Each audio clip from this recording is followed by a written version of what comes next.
Selamat malam teman-teman semua, kembali lagi ke KYTB kita di Rabu malam ini. Udah 2 minggu ya kita nggak ketemu di KYTB, senang banget bisa lihat teman-teman semua bisa bergabung lagi untuk memuji dan memuliakan nama Tuhan di KYTB kita.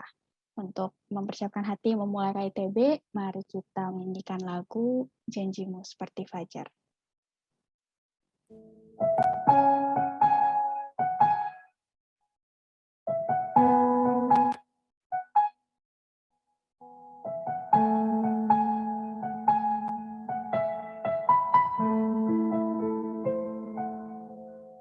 Ketika ku hadapi kehidupan ini, jalan mana yang harus ku pilih?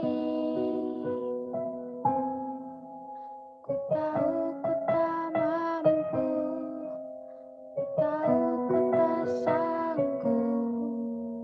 Hanya Kau Tuhan tempat jawabanku. Aku pun tahu ku tak pernah sendiri, sebab Engkau Allah yang menggendongku. Tanganmu membelaiku, cintamu memuaskanku. Kau mengangkatku ke tempat yang tinggi. Janjimu seperti fajar pagi hari, dan tiada pernah terlambat bersinar. Cintamu seperti sungai yang mengalir, dan ku tahu betapa dalam kasih-Mu.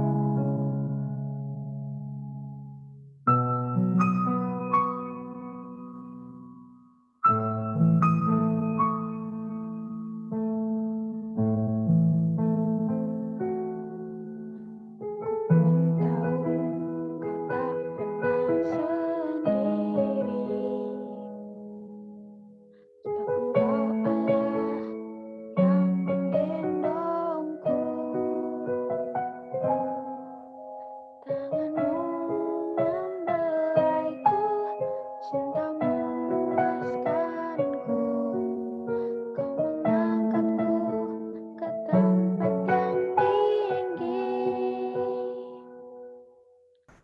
Janjimu seperti fajar pagi hari, dan tiada pernah terlambat bersinar. Cintamu seperti sungai yang mengalir,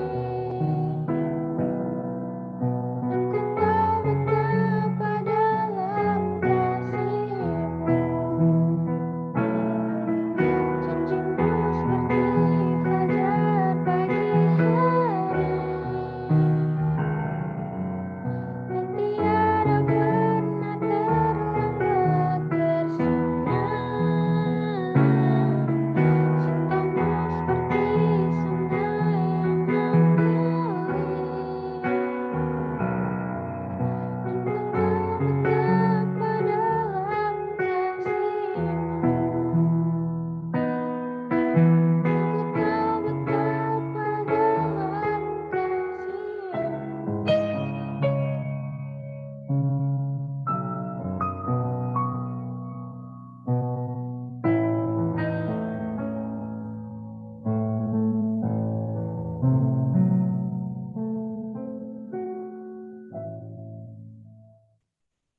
Teman-teman, mari kita berdoa.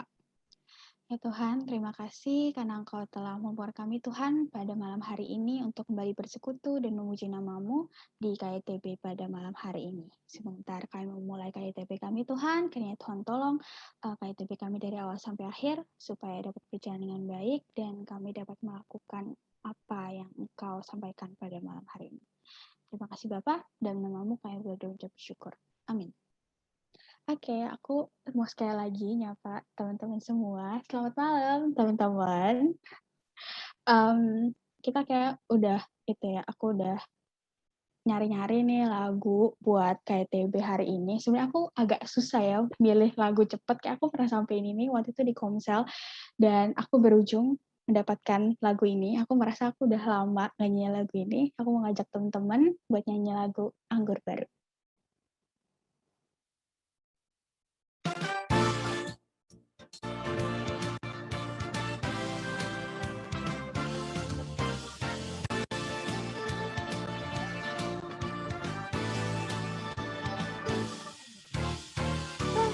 Terus tercurah di tempat ini, urapannya yang ajaib memulihkan umatnya. Roh Kudus tercurah bagi gerejanya, membangkitkan umat pilihannya. Hari inilah harinya Tuhan, saat pembebasan tiba. Belenggu dosa telah dipatahkan. Mari bersorak bagi Dia. Hey! Anggur baru tercurah penuhi umatnya dengan sukacita. Minyak baru tercurah urapi umatnya, nyata kuasanya. Roh Kudus tercurah di tempat ini, urapannya yang ajaib memulihkan umatnya.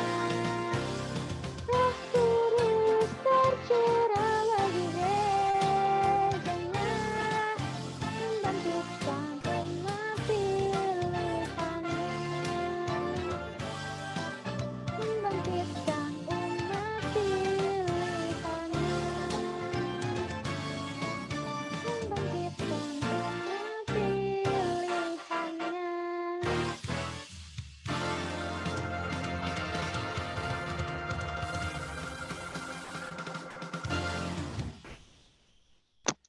Iya. By the way, ini aku mau minta maaf banget ya, karena lagu itu tadi tuh pendek banget, terus aku mau nyari di YouTube yang versi panjangnya dikit, tapi nggak ada yang seasik ini background musiknya, jadi akhirnya aku pilih yang ini aja. Maaf ya kalau rada pendek. Aku sekarang mau membuka ruang sharing buat teman-teman semua. Apakah ada? Ini kita sharingnya cuma di depan aja ya guys, soalnya kayak kita kayak TB, jadi nanti nggak ada sharing lagi gitu. Kalau misalnya ada yang mau sharing sekarang, persilahkan. Apakah ada? Iya, kita cuma diem-dieman aja ngeliatin layar. Aku boleh DP kalau nggak ada. Oke, silakan Kak Niko. Thank you. Jadi mau sedikit sharing untuk pengalaman hari ini. Jadi tadi pagi bareng Pak Edi sama Bu Rita kan ini perjamuan keliling ke beberapa jemaat kita. Jadi tadi ke rumah 2 orang jemaat, ke rumah Bu Toya sama suaminya, terus satu lagi ke Pak Tarno. Nah, jadi memang ini jemaat yang udah lansia dan selama ini mereka tuh kalau kita ibadahnya offline langsung di gereja, mereka tuh selalu usahain datang. Apalagi Pak Tarno itu padahal rumahnya di Tambun ya, di Bekasi, tapi meskipun udah pindah masih belain datang naik angkot sampai terus naik kereta juga tetap dibelain gitu. Dan kelihatan tadi waktu mereka ikut perjamuan kudus gitu, apa ya, ada satu kerinduan banget sih memang. Mereka benar-benar kangen banget bisa ibadah bareng-bareng sama jemaat yang lain gitu. Tapi ya mungkin karena pandemi agak susah dan gereja kita belum bisa membuka secara onsite, jadi mau nggak mau memang harus ditahankan. Tapi ketika lihat mereka tuh kayak apa ya, seneng tapi juga sekaligus sedih karena ironisnya kadang kita yang masih muda-muda kan apa ya, bisa pakai teknologi dengan baik gitu kan, bisa pakai gadget, bisa pakai laptop, dan ibadah sebetulnya secara online nggak ada ribet-ribetnya buat kita, dan kita udah apa ya, sangat terbiasa dengan hal itu.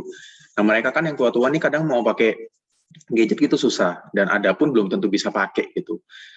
Nah jadi kadang kayak refleksi ke dirinya, jadi uh, apa ya, kadang malu sama diri sendiri sih. Memang kita yang mudah-mudahan dia harusnya bisa konsen kan, kalau ibadah online harusnya lebih bisa gitu, karena kita jauh lebih ngerti, jauh lebih paham, tapi terkadang ketika kita diberikan apa ya, fasilitas yang baik gitu, tapi kita malah kurang bisa menggunakan dengan baik. Nah bagaimana dengan mereka yang udah tua-tua, mereka yang merindukan bisa ikut ibadah dengan baik, tapi dengan segala keterbatasan mereka yang ada dan nggak bisa datang secara langsung, akhirnya mereka mungkin jauh lebih nggak bisa menikmati ibadah daripada kita.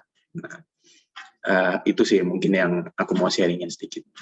Jadi kayak bersyukur banget bisa melihat mereka, dan ketika melihat betapa mereka antusias dan kangen banget untuk bisa ketemu sama orang-orang gereja, untuk bisa ibadah kembali, itu jadi kayak bikin aku pribadi ingat lagi, oh iya ya, seharusnya kita juga anak-anak muda yang mengikuti ibadah meskipun secara online punya hati yang seperti itu, punya kerinduan, punya antusiasme yang sama. Cuman ya realitanya nggak segampang itu gitu kan. Kadang kita habis pulang kerja capek, habis sekolah capek, jadi ikut KTB, ikut komsel, ikut ibadah minggu kayak ya udahlah, yang penting ikut aja. Apalagi nanti kalau nggak ikut dimarahin bapak mama gitu kan.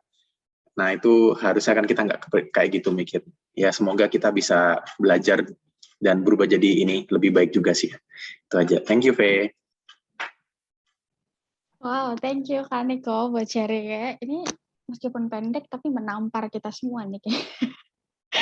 Ini siapa? Soalnya aku juga pernah gitu kan, kalau misalnya lagi offline online kayak gini, meskipun bukannya gampang tapi bukannya males gitu ya, kayak pernah ada di saat-saat seperti itu. Terima kasih Kak Niko buat sharing-nya. Apakah ada lagi teman-teman yang mau sharing? Oke, kalau nggak ada, kita lanjut ya. Kita mau siapin hati untuk mendengarkan firman dari Karisma dengan tema kepenuhan yang abadi. Oke, seru nih. Oke, kita mau siapin hati, kita menyanyikan lagu Mampirlah Dengar Doaku.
firman aku serahkan kepada Karisma.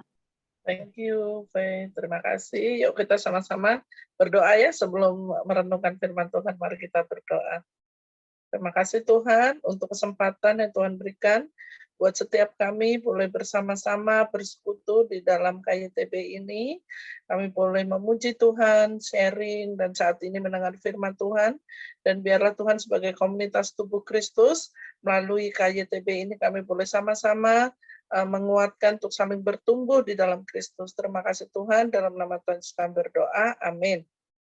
Amin guys. Hari ini tema yang dikasih adalah merasa penuh gitu ya di dalam Tuhan. Aku mau share. Please make me co-host. Gak bisa sharing. Aku udah jadi co-host belum? Sharing dulu ya. Oke, jadi teksnya itu diambil dari Kolose pasal yang kedua, ayat 6 sampai 15, sambil menunggu. Oh yes, udah bisa. Ya, jadi teman-teman, teks ini diambil dari Kolose pasal yang kedua, ayat 6 sampai 15. Kepenuhan yang abadi katanya begitu ya. Kita mau lihat nih, apa sih yang dimaksud kepenuhan yang abadi ini? Nah, aku mau ajak teman-teman baca firman ini, aku udah kasih di situ slide-nya, jadi kita tinggal ngikutin ya.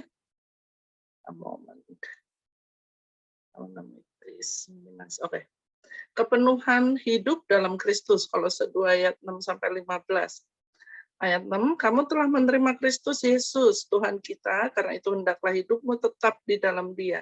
Hendaklah kamu berakar di dalam Dia dan dibangun di atas Dia. Hendaklah kamu bertambah teguh dalam iman yang telah diajarkan kepadamu, dan hendaklah hatimu melimpah dengan syukur. Hati-hatilah supaya jangan ada yang melawan kamu dengan filsafat yang kosong dan palsu, menurut ajaran turun-temurun dan roh-roh dunia, tetapi tidak menurut Kristus. Sebab dalam Dialah berdiam secara jasmania seluruh kepenuhan kealahan. Dan kamu telah dipenuhi di dalam Dia, Dialah kepala semua pemerintah dan penguasa. Dalam Dia kamu telah disunat, bukan dengan sunat yang dilakukan oleh manusia, tetapi dengan sunat Kristus yang terdiri dari penanggalan akan tubuh yang berdosa. Karena dengan Dia kamu dikuburkan dalam baptisan, dan di dalam Dia kamu turut dibangkitkan juga oleh kepercayaanmu kepada kerja kuasa Allah yang telah membangkitkan Dia dari orang mati. Kamu juga meskipun dahulu mati oleh pelanggaranmu dan oleh karena tidak disunat secara lahiriah telah dihidupkan Allah bersama-sama dengan Dia sesudah Ia mengampuni segala pelanggaran kita, dengan menghapuskan surat hutang yang oleh ketentuan-ketentuan hukum mendakwa dan mengancam kita, dan itu ditiadakannya dengan memakukannya pada kayu salib. Ia telah melucuti pemerintah-pemerintah dan penguasa-penguasa dan menjadikan mereka tontonan umum dalam kemenangannya atas mereka. Kalau baca sekilas pasti pusing ya, ini tuh tentang apa sih ya? Nah, teman-teman, aku mau ajak kita untuk melihat bahwa ini tuh di jemaat Kolose, orang yang baru percaya ini rupanya tiba-tiba ada seperti counterfeit gitu. Jadi anggap aja nih orang-orang Kolose tuh yang peserta KYTB ini sekarang ya. Nah, teman-teman KYTB itu orang yang sekarang ini lagi bersemangat mau belajar firman, bersemangat mau bersekutu, bertumbuh di dalam firman gitu. Tahu-tahu ada kelompok lain yang kasih tahu bahwa firman doang nggak cukup. Kamu persekutuan doang seperti ini dengan pendalaman Alkitab, dengan memuji Tuhan dan berdoa, itu nggak cukup. Kamu perlu sebuah pengalaman rohani yang membuat kamu tuh merasakan kehadiran Tuhan lewat pengalaman rohani.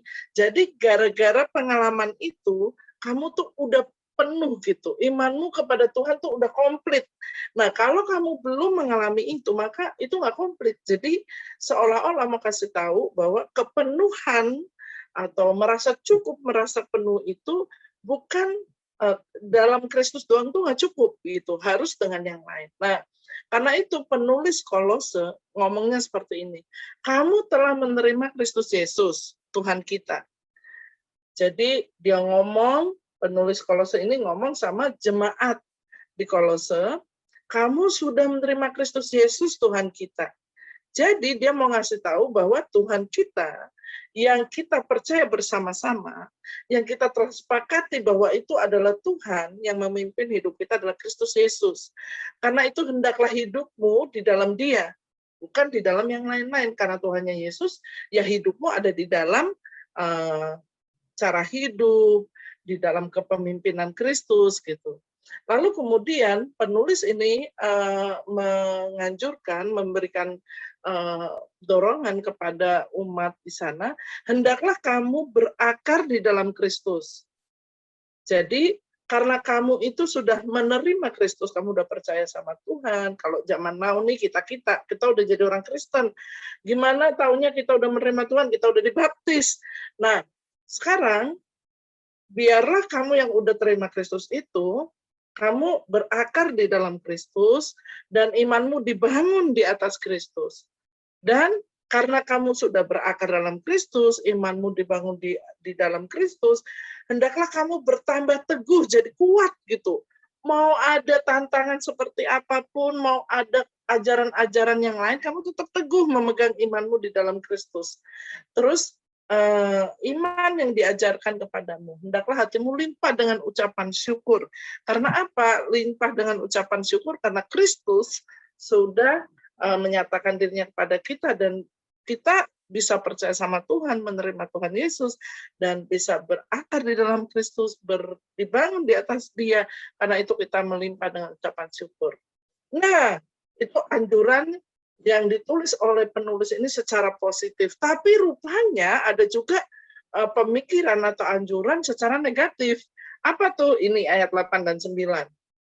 Hati-hati ya, supaya setiap kamu, anggap aja jemaat Kolose ini yang KYTB ini ya, setiap kamu itu jangan tertawan, jangan terpesona, jangan kamu tuh beralih hati dari Kristus saja, Kristus yang menjadi pusat hidup, terus ini dialihkan dengan filsafat yang kosong.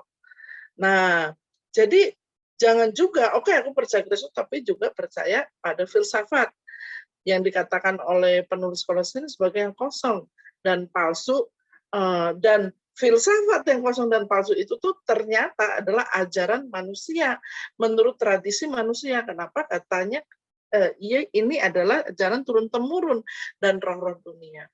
Dan filsafat yang kosong itu enggak menurut tidak sesuai gitu, maksudnya di sini ya, enggak sesuai dengan Kristus. Nah, karena itu yang tidak sesuai dengan Kristus, yang walaupun kelihatannya tampak mempesona, kayaknya lebih keren, lebih bagus gitu, well, jangan kamu turutin gitu. Nah, sebab ini dia ngasih tahu kenapa nggak boleh percaya pada filsafat yang kosong, ajaran yang palsu, terus yang menurut hikmat manusia, karena di dalam Kristus berdiam seluruh kepenuhan Allah. Jadi melalui dan di dalam Kristus dinyatakan seluruh kepenuhan Allah. Nah, rencana Allah buat manusia, terus kasihnya Allah, kehendaknya Allah itu ada di dalam diri Kristus. Nah, kamu telah dipenuhi di dalam Dia. Ya, Kristus yang penuh itu, Kristus yang utuh, yang cukup, nggak perlu ditambah-tambah, nggak perlu dikurang-kurang, cukup, tepat, pas. Nah, itu kita yang percaya di dalam Kristus pun dipenuhi di dalam Dia. Dia menjadi kepala semua pemerintahan yang ada di dunia dan penguasa yang ada di dunia. Di dalam Dia, di dalam Kristus nih, kamu semua orang-orang Kolose ini telah disunat. Bingung lah, kok tiba-tiba habis ngomongin jangan percaya sama filsafat dan percaya sama ini, tiba-tiba kok ngomongin sunat, Kak? Iya, karena orang-orang Yahudi itu dulu, orang-orang yang percaya kepada Allah Yahweh itu ditandai, kepercayaannya itu ditandai dengan sunat. Dia orang pilihan, dipercaya kepada Yahweh, Tandanya apa nih tandanya? Disunat. Nah, di dalam Kristus, kamu semua ini telah disunat. Artinya adalah kamu orang pilihan gitu maksudnya. Jadi di dalam Kristus kamu adalah orang pilihan. Nah, bukan dengan sunat yang dilakukan oleh manusia. Kalau zaman dulu harus dipotong alat kelaminnya untuk menandakan bahwa dia orang pilihan. Tetapi sekarang ini ketika kamu menerima Kristus, kamu di dalam Kristus, maka dengan sunat Kristus. Artinya ketika kamu percaya kepada Tuhan, mengaku percaya kepada Tuhan Yesus, ya udah, kamu tuh miliknya Tuhan gitu. Yang terdiri dari penanggalan akan tubuh yang berdosa. Nah, tandanya sekarang ketika kamu percaya kepada Kristus, kamu yang dulu itu adalah orang yang berdosa, sekarang kamu yang berdosa ini sudah diampuni oleh Tuhan. Yang berdosa itu telah berlalu, sekarang kamu ciptaan yang baru nih, gitu. Nah, karena itu, karena kamu itu udah di dalam Kristus, kamu milik Kristus, gitu. Simply seperti itu. Lalu karena dengan dia kamu dikuburkan dalam baptisan, dan di dalam dia kamu turut dibangkitkan juga oleh kepercayaanmu kepada kerja kuasa Allah yang telah membangkitkan dia dari antara orang mati. Nah, tanda kepercayaan kamu, kalau dulu orang-orang Yahudi yang percaya itu ditandai dengan sunat kan. Terus sekarang ini dengan baptisan. Nah, ketika kamu mengaku percaya dan ditandai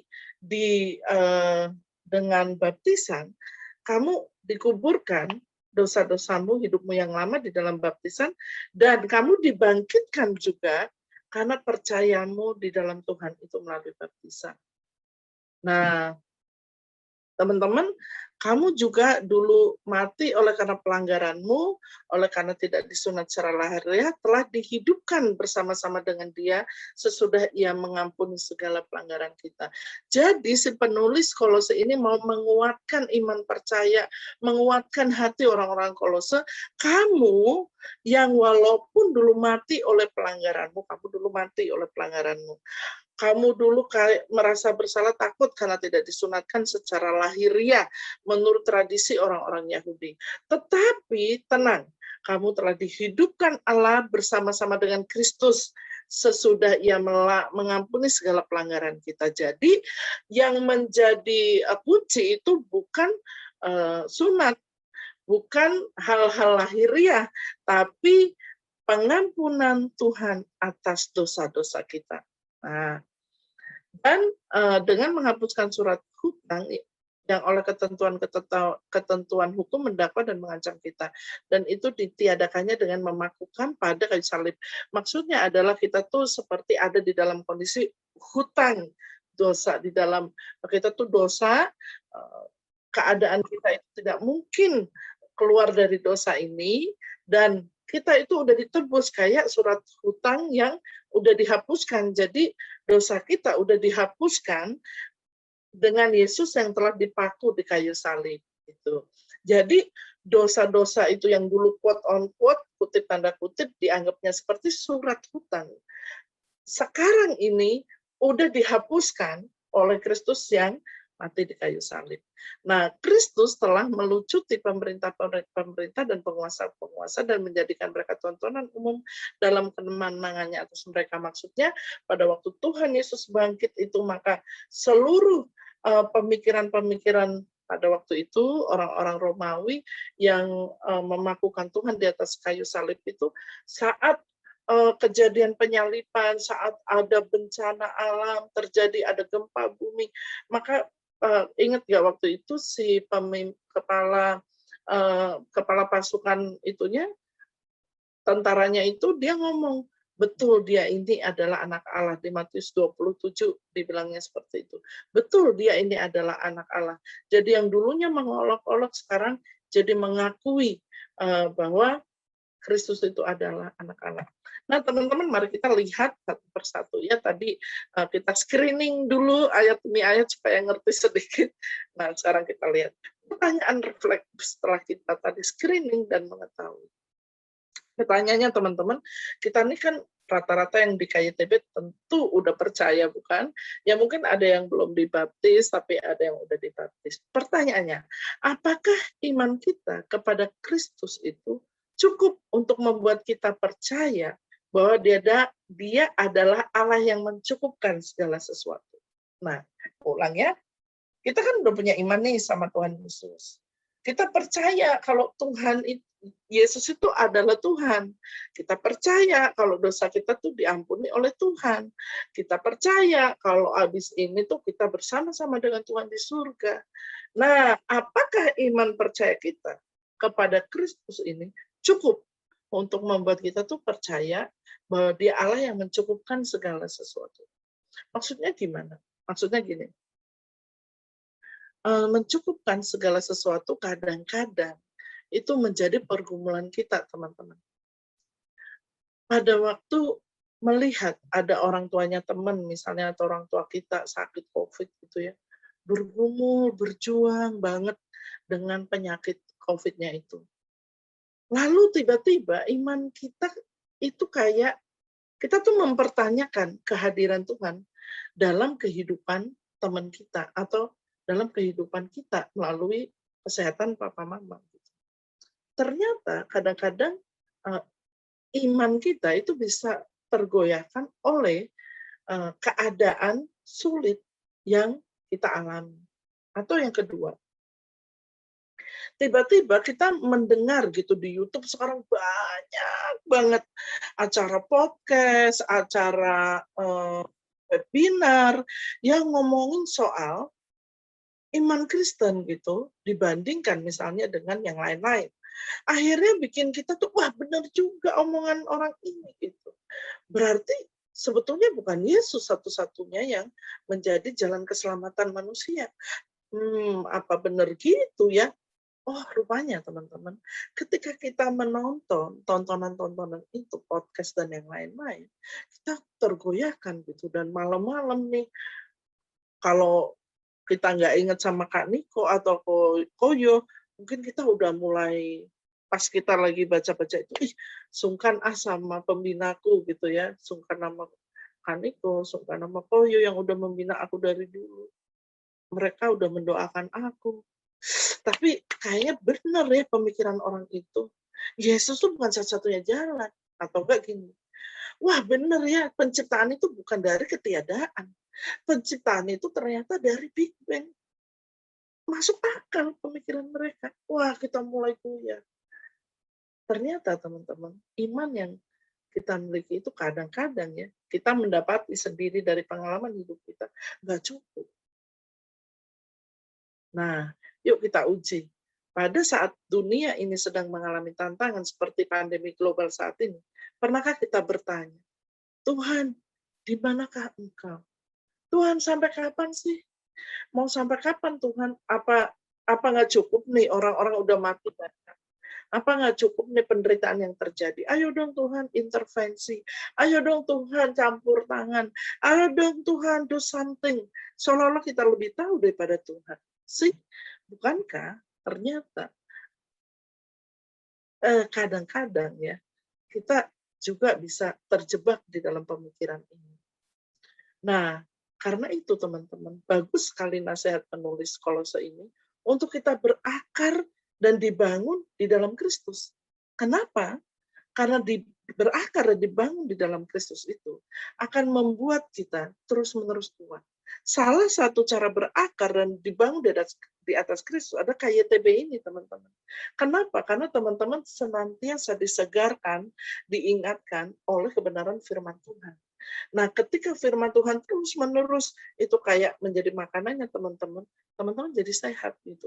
Jadi pemikiran-pemikiran itu jauh daripada muncul gitu dalam pemikiran kita. Next, ini pertanyaan reflektif dari screening tadi ya. Nah, the fact is, kenyataannya iman kita tidak cukup melindungi kita. Kadang-kadang ya, ini maksudnya nggak semuanya terjadi seperti itu, dan sepanjang umur kita tuh kayak gitu terus, enggak. Kenyataannya iman kita kadang-kadang itu nggak cukup melindungi kita dari perasaan insecure. Atas apa? Atas ajaran lain, atas pandangan lain yang kita dengar dari podcast, YouTube, dan lain-lain. Atas apa yang terjadi di sekitar kita. Kenyataannya iman kita memang kadang-kadang nggak cukup untuk melindungi kita dari tawaran dunia, tradisi manusia, dan filsafat dunia. So, teman-teman, saat itu orang-orang percaya di Kolose adalah orang-orang yang baru mengenal iman di dalam Kristus. Namun mereka sama sekali nggak kekurangan. Maksudnya nggak kekurangan apa? Karena nggak kekurangan hikmat gitu. Kristus udah mengungkapkan misteri terbesar buat umat manusia kepada orang-orang di Kolose. Apa itu? Rencana Allah untuk membuat semua orang percaya menjadi satu di dalam Kristus. Wah, ini sebuah privilege, ini sebuah apa ya, kesempatan yang bagus gitu. Istimewa, hal yang istimewa, hak istimewa diberikan kepada orang-orang Kolose, walaupun mereka itu baru percaya, baru mengenal iman, tapi Kristus telah mengungkapkan kepada mereka orang Kolose rencana Allah bahwa semua orang percaya itu nanti satu di dalam Kristus dan Kristus menjadi kepalanya. Nah, ada bagian-bagian tubuh gitu, misalnya kayak di kayu ini Kristus kepala, Kak Niko bisa menjadi apa bagian lutut karena yang memberitakan terus, Koyoyo menjadi mata yang ngeliatin anak-anak you, terus yang lain-lain. Intinya satu tubuh dalam Kristus dan Kristus kepalanya. Nah, teman-teman, background-nya penulis di Kolose ini yang tadi udah kita screening, kita udah ada pertanyaan reflektif, sekarang aku kasih tahu background. Penulis kitab Kolose ini, surat Kolose ini memperingatkan pendengarnya orang-orang Kolose tentang ajaran-ajaran palsu. Wah, rupanya selain Christianity atau kekristenan di Kolose itu ada ajaran-ajaran palsu. Dan hati-hati nih, gitu kira-kira penulis Kolose ngomong. Hati-hati ya teman-teman di Kolose, selain apa yang kamu pelajari yaitu kitab suci, yaitu persekutuan dengan Kristus dan saudara seiman, ada loh ajaran-ajaran palsu dari orang-orang yang mengklaim, menyatakan bahwa gini, ajaran palsu itu yang terjadi di Kolose, guys, supaya kamu tuh hubungannya penuh sama Tuhan, kamu tuh perlu punya visi mistik, pengalaman yang membuat kamu gembira, seperti yang kita miliki gitu. Jadi supaya iman kamu tuh utuh, supaya iman kamu tuh penuh gitu, maka selain kamu ke gereja, belajar Alkitab, bersekutu dengan saudara seiman, mesti ditambah biar penuh, biar utuh gitu. Ditambah dengan apa? Ditambah dengan visi mistik atau penglihatan-penglihatan. Wah, melihat Tuhan begini-begini gitu, dan pengalaman-pengalaman mereka gembira, pujian yang disertai dengan pengalaman kerohanian dan yang lain-lain. Jadi supaya kamu tuh utuh, kamu harus ditambah dengan itu. Nah, itu background-nya. Terus si penulis ngasih tahu, salah, apa yang mereka pikirkan itu salah.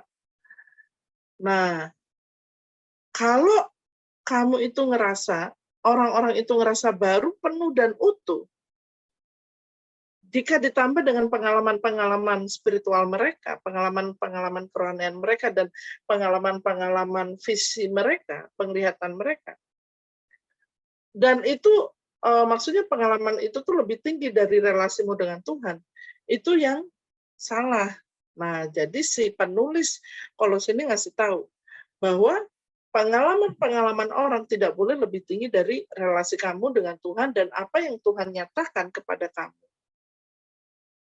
Nah, so dalam teks ini, Kolose 2 ayat 6-15 tadi, penulis akhirnya di dalam tulisan itu kayak memperdebatkan gitu pandangan orang-orang tersebut, orang-orang yang tadi ngomong, orang Kolose, jemaat Kristen di Kolose, nggak cukup tuh relasi kamu dengan Tuhan doang. Harus ditambah pengalaman visi mistik, harus ditambah pengalaman spiritual yang menggembirakan, nggak cukup.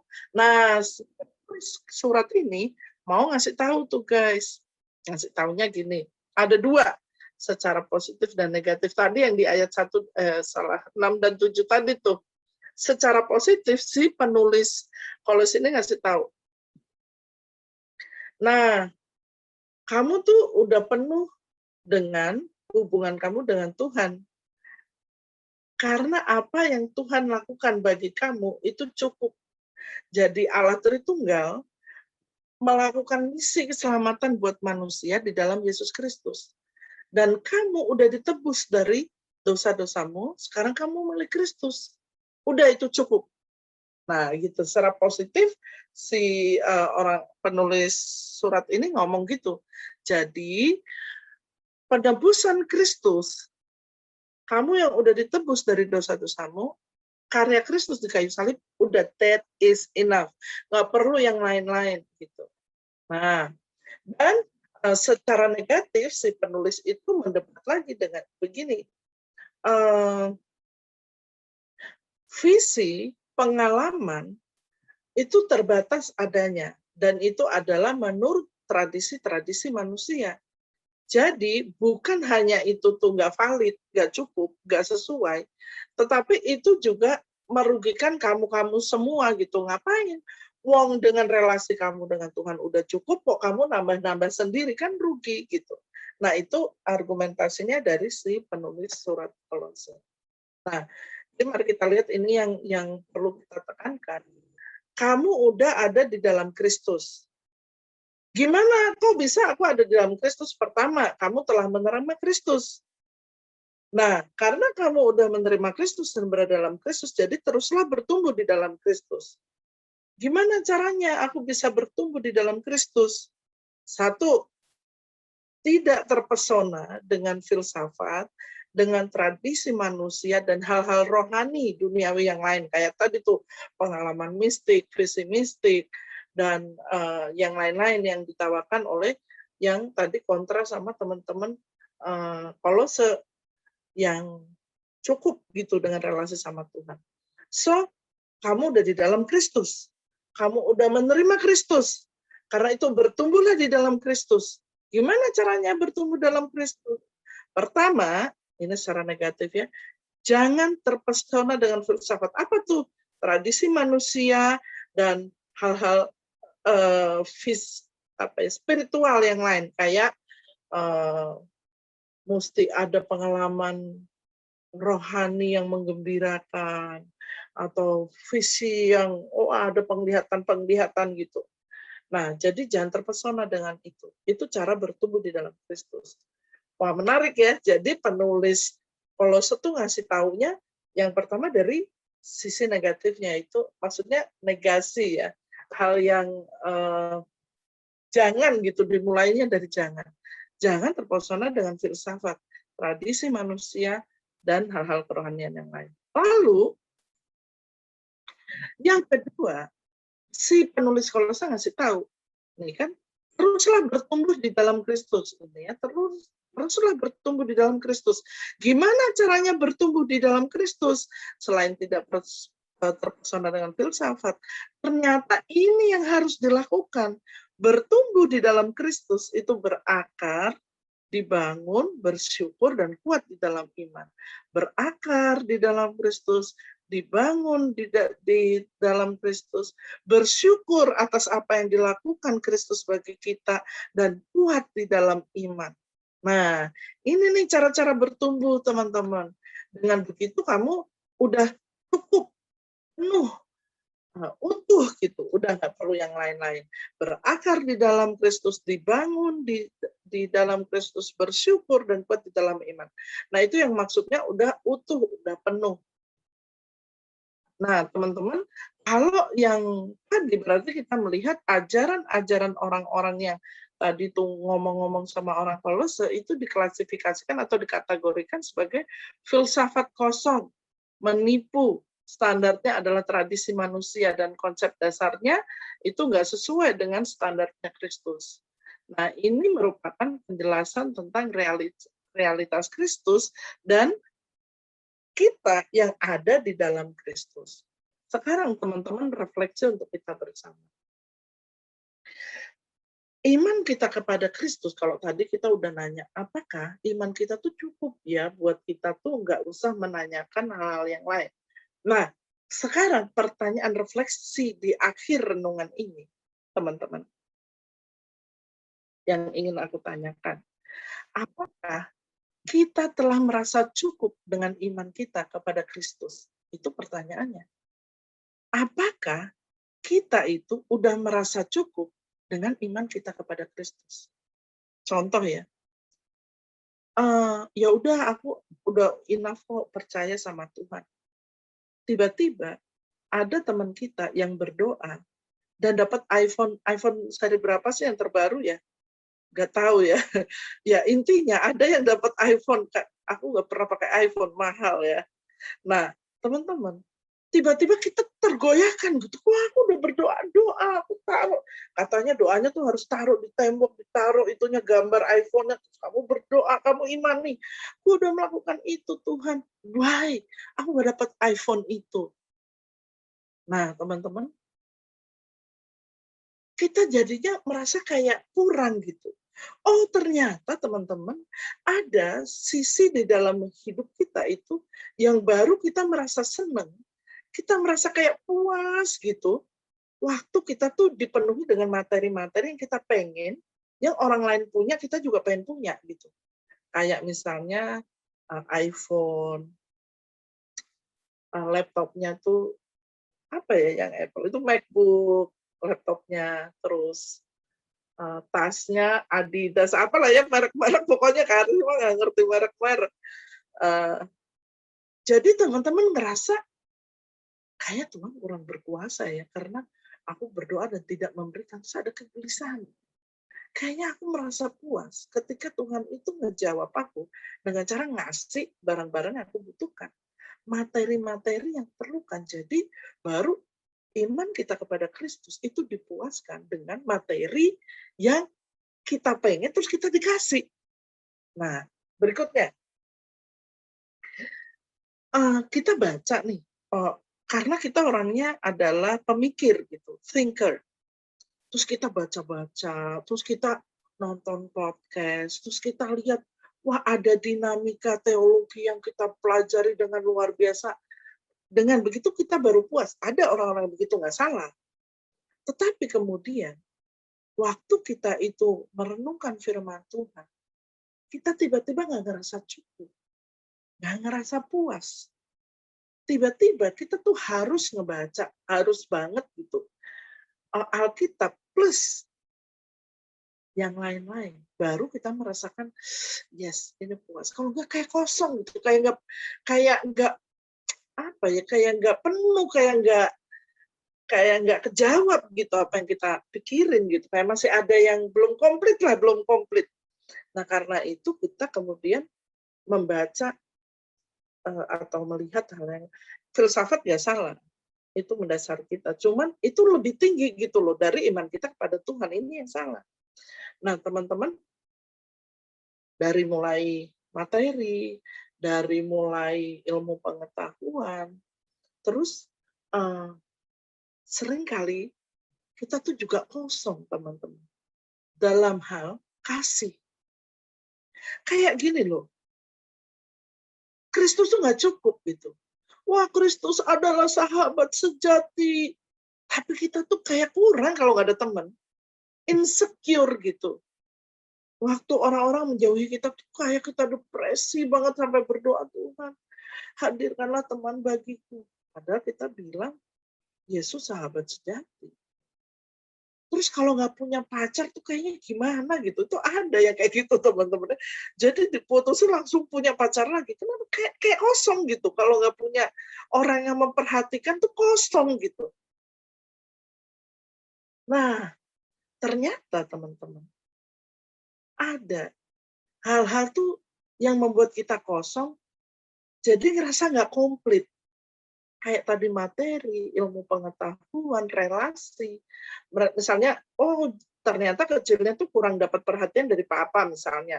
Terus kayak pengen caper-caper gitu sama cowok-cowok. Atau kurang dapat perhatian dari mama, caper-caper sama cewek-cewek gitu.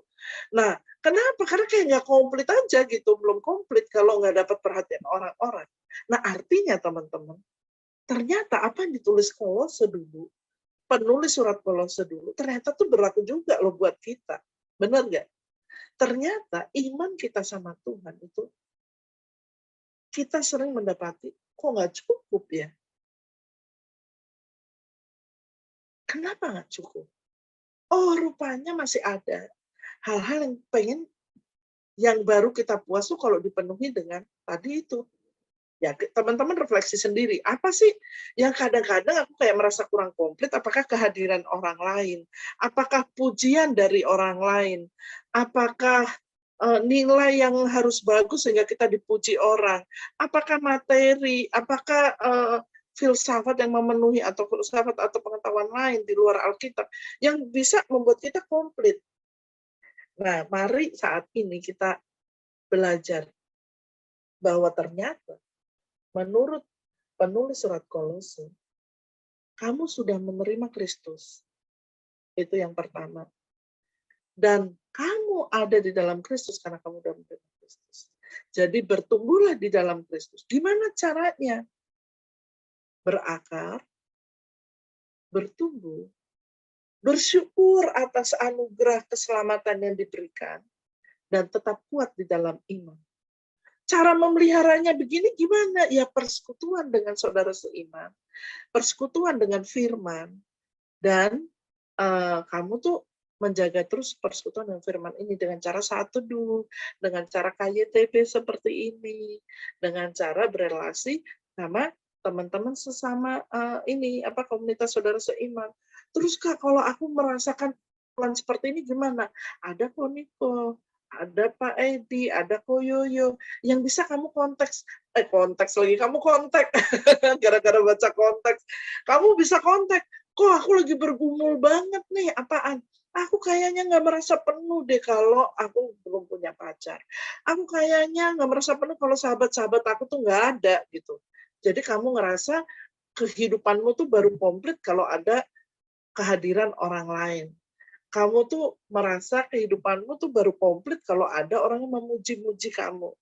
Wah, nilai kamu bagus, wah kamu pinter, wah kamu pelayanan. Nah, kamu tuh baru merasa komplit kalau kamu tuh punya sesuatu. Nah, ketika kamu udah mulai aware ada ini, hubungin kakak-kakak rohani.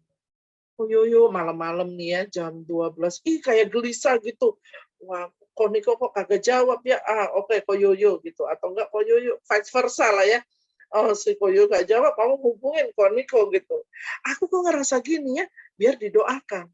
Tapi selain itu, ada usahamu juga, yaitu berakar di dalam Kristus, bertumbuh di dalam Kristus, bersyukur atas anugerah keselamatan udah dikasih, udah pasti banget dikasih melalui keselamatan Tuhan Yesus, dan kuat di dalam imanmu sama Kristus.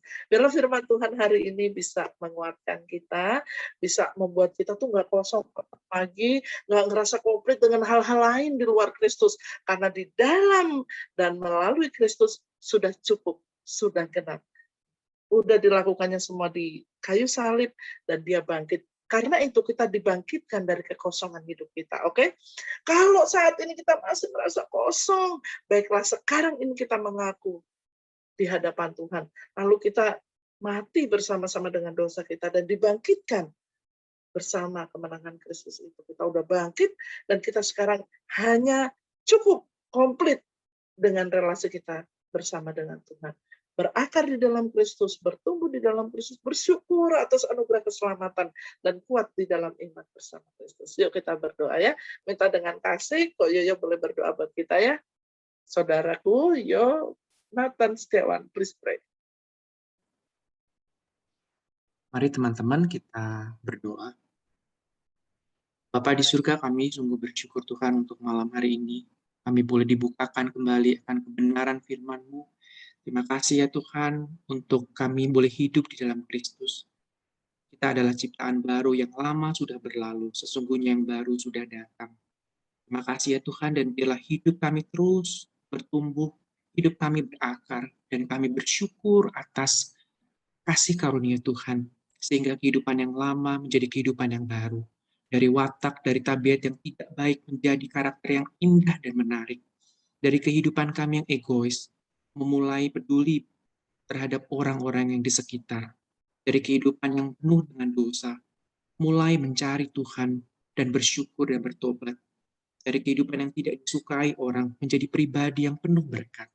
Terima kasih Tuhan untuk kesempatan malam hari ini, sehingga kami boleh menjadi anak-anak Tuhan dan boleh menjadi kesukaan Engkau. Kami bersyukur untuk karisma yang boleh Tuhan pakai sehingga malam hari ini kami sama-sama diingatkan kembali dan sama-sama belajar kembali.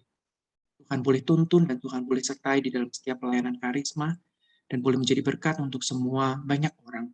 Dan juga untuk teman-teman pada malam hari ini yang sudah mendengar, kiranya tidak hanya kami mendengarnya saja, tetapi kami boleh dapat menyimpan dan melakukannya di dalam kehidupan kami hari lepas hari. Terima kasih Bapa di surga. Hanya di dalam nama Tuhan Yesus Kristus, Juru Selamat kami yang hidup, kami sudah berdoa dan mengucapkan syukur kami. Amin.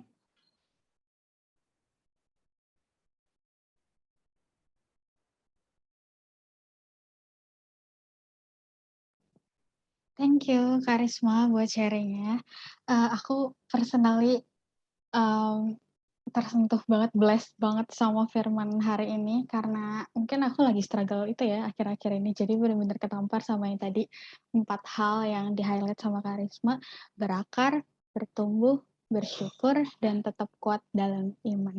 Menurutku yang paling susah itu adalah di part bersyukurnya karena namanya juga manusia ya. Jadi kayak ke sana itu kayak nggak cukup gitu ngeliat orang lain iri gitu. Dan itu yang benar-benar aduh, aku merinding banget pas tadi dengar Karisma sharing. Aku nggak tahu kenapa hari ini kayak aku ketampar berkali-kali. Oke, terima kasih juga ada apa ya kayak KTB dan Komsel kayak gini yang benar-benar bisa jadi alat Tuhan gitu buat aku bisa bertumbuh. Semoga teman-teman yang ada di sini juga bisa terberkati gitu ya dengan firman-Nya. Untuk menanggapi firman dari Karisma, mari kita menyanyikan lagu Persembahanku.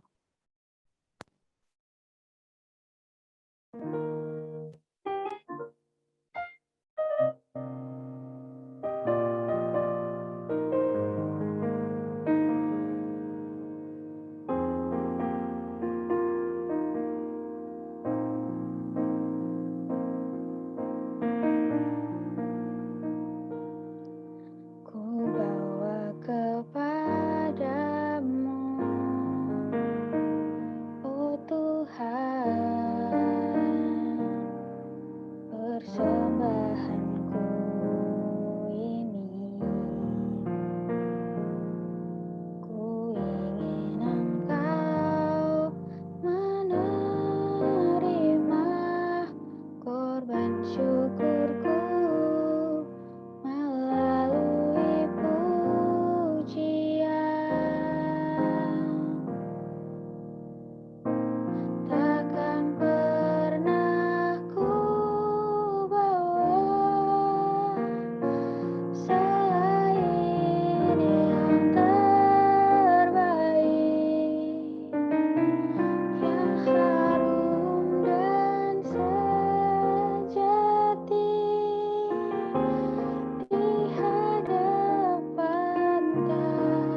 Aku boleh minta tolong Kak Niko untuk doa tutup.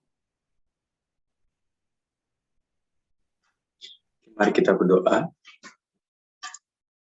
Tuhan, terima kasih untuk malam hari ini kami boleh kembali disegarkan, kami boleh kembali diingatkan melalui setiap pujian maupun firman Tuhan yang boleh kami dengarkan Tuhan.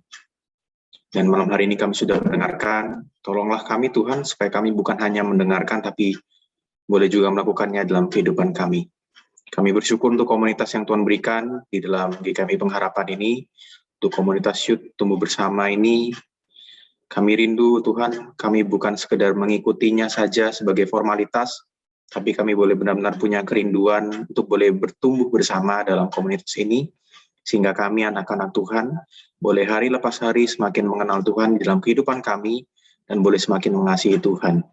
Terima kasih Bapak, kiranya Tuhan juga boleh berkati Karisma yang sudah memberitakan firman Tuhan, pimpin dia dalam setiap pelayanannya yang akan dia lakukan, baik di ARK maupun dalam pelayanan-pelayanan lainnya. Dan kami rindu Tuhan boleh terus berikan karisma kesehatan, memberikan kekuatan, dan terlebih kiranya Tuhan boleh terus memberikan sukacita dan damai sejahtera di dalam kehidupan karisma sendiri. Terima kasih Bapak, kami juga mau menyerahkan setiap kami dalam tangan-Mu, untuk setiap hal-hal yang akan kami lakukan dalam hari-hari ke depan. Untuk setiap pergumulan kami, setiap ketakutan kami mau menyerahkan semuanya ke dalam tangan Tuhan, dan kami rindu mau menyerahkan hidup setiap kami ke dalam tangan Tuhan sendiri. Hanya di dalam nama Tuhan Yesus kami sudah berdoa. Amin. Yeay, thank you Kak Niko, thank you Karisma buat sharingnya. Thank Thank you. you Karisma, VV nih untuk pelayanannya. Terima kasih. Kasih semuanya.